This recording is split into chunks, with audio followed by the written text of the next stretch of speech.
Hello guys, तो आपने कभी सोचा है हमें ये प्रोपोर्शनैलिटी कांस्टेंट की एग्जैक्टली जरूरत पड़ती क्यों है?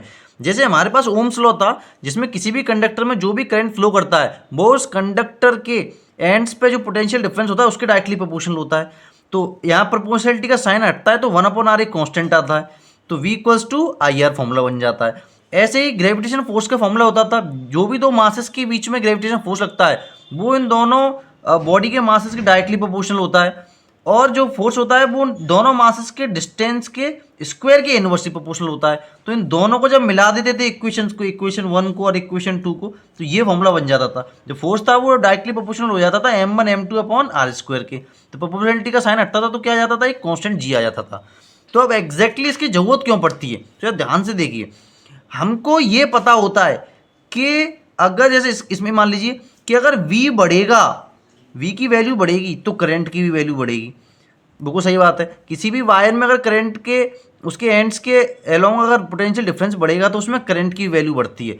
बट क्या एग्जैक्टली ऐसा होगा कि अगर मान लीजिए 240 वोल्ट उसमें करंट फॉलो वो करने लग गया, पोटेंशियल डिफरेंस 240 वोल्ट है, तो क्या करंट भी 240 के बराबर हो जाएगा?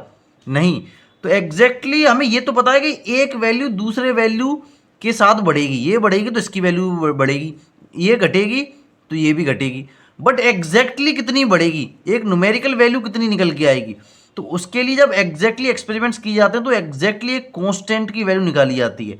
अब जो जो वैल्यू मैं यहाँ पे v की बढ़ाऊंगा उसके हिसाब से i की एग्जैक्ट वैल्यू में निकाल पाऊंगा। ये वैल्यू गलत थी, ऐसा नहीं होगा कि जितना v हो जाएगा उतना i हो जाएगा, एक स्पेसिफिक वैल्यू से बढ़ेगा जो मैं निकाल पाऊंगा प्रोपोर्शनलिटी कांस्टेंट से। जैसे यहाँ पे ग्रेविटेशन फोर्स में भी मुझे ये तो पता है कि अगर मासेस का जो प्रोडक्ट है वो बढ़ेगा तो दो दो मासेस के बीच में फोर्स भी बढ़ेगा। अब मुझे ये भी पता है अगर दो जो बॉडीज़ हैं उनके बीच में अगर डिस्टेंस बढ़ती जाएगी या कम, डिस्टेंस अगर कम हो जाएगी तो उनके बीच में फोर्स क्या हो जाएगा, बढ़ जाएगा, या डिस्टेंस बढ़ जाएगी तो फोर्स कम हो जाएगा। पर मैं एग्जैक्टली नहीं कह सकता कि कितना कम हो जाएगा। तो उसके लिए एग्जैक्ट न्यूमेरिकल वैल्यू निकालने के लिए ये क्या आता है, ग्रेविटेशनल कांस्टेंट यहाँ पे इस फॉर्मूले में आया था। तो हमेशा एक प्रोपोर्शनलिटी कांस्टेंट हमको चाहिए होता है जो एग्जैक्ट, जो क्या करता है, एग्जैक्ट वैल्यूज निकाल के देता है मुझे किसी भी एक्सप्रेशन में।